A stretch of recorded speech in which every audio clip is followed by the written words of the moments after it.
Bize şaylaudu düşünmeye kaldık. Kimdi şaylayımız degenleri. Ama bu şaylau çındığında bu tandoo. Bu tandoo. Biz tandaşımız gerek. Nege tandayız? Biz gelecekte Kırgızistan'ın takdırın 5 yılga uşul kişilerдің koluna ötkörüp versek jarayып eкен, bunun akılı kanday oldu eken, göz karaşı kanday oldu eken, baskan turganı kanday oldu eken, kolu tutkak emes mi? Halk kazınasına, memleketin kazınasına kol salgan emes mi? Mıyzam buzuları çok beken, savattуулuğu жетиштүү darajada boldu eken, sen mıyzam çıgaruucuyunu, bu mıyzam çıgaruucu dep atalып atkandan keyin, Жогорку Кеңеш элдин өкүлү катарында эмес, Жогорку Кеңеш ошол мыйзам чыгарган жыйын. А мыйзамды кантип чыгарат? Мыйзамды кара күч менен чыгара албайт. Мыйзамды байлык менен чыгара албайт. Мыйзамды акыл менен, мыйзамды турмуштагы топтогон тажрыйбасы менен чыгарат да. Кандай дейсиз? Анан атын жаза албаса, өмүр баянын жаза албаса, кандай сезимдер менен шайлап коюп атабыз? Бул биздин бала экен. Ушул биздин кыргыздын түбүнө жетет, мен ачык айтайын. Ушул түбүбүзгө жетет. Натыйжада эмне болуп атабыз? Натыйжада кошуналарга кор болобуз, садакалар. Ушуну түшүнбөй келдик, түп түшүнбөй койдук да. Биздин кендирибизди кесип аткан маселе өзүңдүкү дастарканыңа бир кесип нан да салып бербей. Ушуну түшүнбөй койдук. Кур намыс, жалган сезим. Абсолютно ешкимге кереги жок, бир сезимдер менен ушундай болуп атабыз. Азыр мага эжекем сыртта турганда айтып па, келип учурашып амандашып, экинчи жолу сизди көрүп атам дейт. Биринчисини мен тууганым болуп, Жусуп Абдрахманов эстелик тургузганыңызда көрдүм эле дейт. Бул 2011-жылы болгон окуя. Жусуп Абдрахмановдун ошол 110 жылдыгына, туулган 110 жылдыгына эстелик келип тургузганыбызда мага Ысык көлдөгү туугандардын көбү айтты. А эмне ушуну шайлоого чейин тургузган жоксуз? Шайлоо мезгилинде тургузганыбызда биз сизге добуш берет элебиз. Мен антип тургузбайм. Добуш берсең мен тургузуп берем. Жок. Мен Россия Федерациясында окугам союздун. Тверь мамлекеттик университетинин тарых факультетин бүтүргөм. Менин дипломдук ишим ошол Жусуп Абдрахманов жөнүндө болчу. Мен ошол студент мезгилимде айтчу элем. Аллах аман коюп, аман эсен окууну бүтүп барсам, мен ошол Жусуп Абдрахмановго, Абдыкадыр Орозбековго, Баял Исакеевке, Исхак Разаковго эстелик тургузам деген үмүтүм, балалык кездеги үмүтүм бар.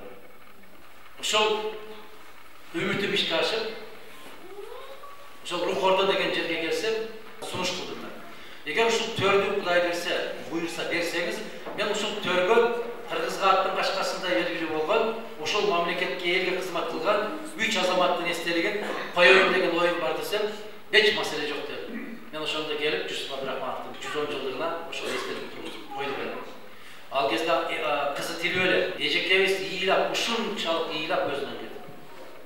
Ушунчалык ыраазы болуп атасын деп. Андан кийин Баял Исакеевке тургуздук. Жусуп Абдрахмановдон кийин ошол Баял Исакеев Кыргызстанда жетекчи болду. Ал кишинин да кызы Ленина Исакеева. Келип ушунчалык ыраазы болуп, ал кишинин айылына барып, туугандары менен жолугушалы деп Кочкорго барды. Анан ошол жерде да айтат, сен Исакеевдин кимиси болосуң дейт. Мен эч кимиси болбойм. Мен муну эстеп кеткенимдин себеби эмнеде болду? Ушул биз кечеки күндө биздин ата бабаларыбыз эч кимдин көзүн карабаган, бирөөнүн кол сунуп бирдеме сурабаган, кайрчылык кылбаган, кадыр барктуу, үйүбүзгө жылан кирсе дагы оозуна ак куюп, анан кийин узатып койгон кыргыз бүгүн келип майдаландык да көрүнгөнүн колун карап отурабыз. Бул эмне берет экен? Чайды кайерден берет экен? Чайымды кайдан ичебиз? Деген сезимдер менен тандоо жок болуп, ким акча берсе ошону шайлап, ушул күнгө келип отурабыз. Программаны сиздер угуп атасыздар, телефондон көрүп атасыздар. Кыргызстанды түрөп кыдырып, бул 7-чи область, биз Ысык көлгө келгенибиз. Буга чейинкинин баардык айтып келгендерди көрдүңүздөр. Уктуңуздар, кабарыңыздар бар. Конкреттүү суроо болсо баардыгына жооп бергенге даярбыз. Мына ошондо чогулуш кызыктуу өтөт. Ар бириңиздерди кызыккан суроо болсо, тарттын баштан бере берсеңиздер болот. Атахан Күнсанбаевич өтө чоң көйгөйлүк көрсөттү. Айтып кетти. Кыргыз үчүн эң биринчи душманыбыз Кыргыз. Анда шуну уктуруп бир ойго келдим да. Эгер мен чоң кызым başından kelin olsa. Ecel kısıkörün kelini olsa, karındaşın narındı kelin olsa, inin çüydün kıyalası olsa, Allah'ın faltları kandı olur, özüstük olup kalınca özüstük oluyor. Bütün Kırgızstan olur. Bütün Kırgızstan'ın Kırgızlar olur.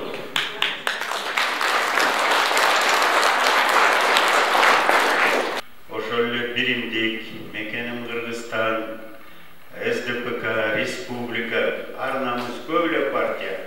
Alardın takdirine men toktavoyum, özgür menden jakşı bilesiňer. Bul partiyalar kayda, alardın aktivist liderleri kayda, jana kanday awalda hazır bolgon. Men bulardy çeçmeli öyle koyoyum. Ba Kırgızda aytat ki ölgöndün üstüne gömgöm kılmalım deyt. Oşon üçin men bundan alys bolayım.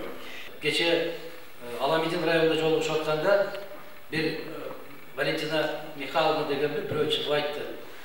Men orusмун дейт. Moğol жерден men kaynasa da emne bolgon bolsa da men ketpeyim. Bul menin mekenim deyt. Bul menin Kırgızstaным deyt. Bizdin bütün Kırgızstan siyasi partiyası. Azır aytып атабыз. 1 milyon Kırgızlar Rossiyada emgek kılıp atar. Oşol 1 milyon emgek kılgan azamattardın hukuklары çektelgen. Biz жалгыз ушул партия Россия менен кош жарандыкты көтөрөбүз. Чтобы стать в течение 5 лет мы попытаемся добиться установить Российской Федерации о двойном гражданстве. Это будет единственная, первая страна, с кем Кыргызская Республика должна заключить такой договор о двойном гражданстве. Это принесет огромнейшую пользу, я скажу. Огромную. Бұл эмне деген идеология болду. Эгер сен уурда, макул уурдап турсуң, миллиард сом уурдап турсуң, бирок 100 миллионун төгүп кой, анан үйүмө барып жашайм. 900 миллион менен ким жашабайт?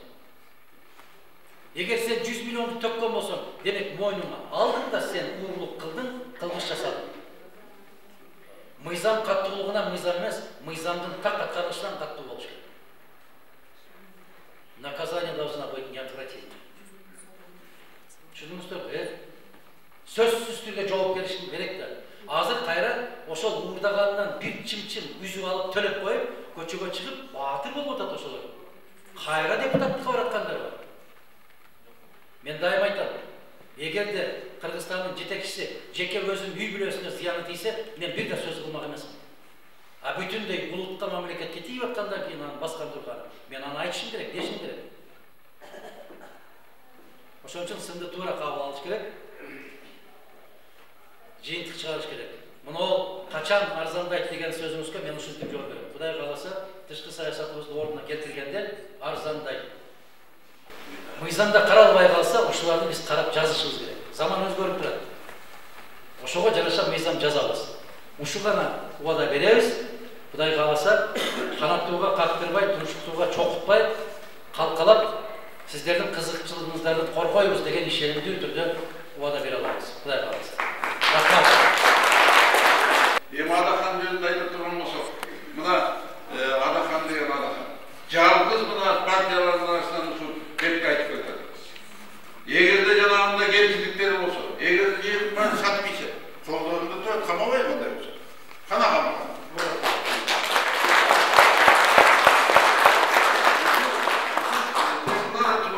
Адамгершілік жөнінде айтып кетесің. Мына азыр бийлик үй мындай топтошуп жаманаттыгып атат. Бирок учурунда Садыр камалганда кыйкырып чыккан Адахан болчу. Эмнеге камап атасың? Чындык үчүн камап атасың. Атасы өлдү, энеси өлдү. Жиберип койгуңар, топурак салсын деп. Кыйкырган Адахан болчу. Мына телевизор деп атат. Güçlü parlament olsa, mesela men de uşak otursam, men hiç kimden çıkılamasa işlemeyim, yürürüm, arır etmez. Antıkın tiyatlayan aytıp durmanla hiç gerek de durmakta olur. Buna şunu biz az değer seyirden bir ötülüş, şunday güçlü bir partiyanı sayılayım. Daimçilerge yollar şıdır olsun, yoldaşlar kıdır olsun. Oylağın oy maksatı halka, Jalpı Kırgızstandın kızıkçılığı üçün sizlere Kuday şüden çolup versin. Жақсылықтарда жолугушалы.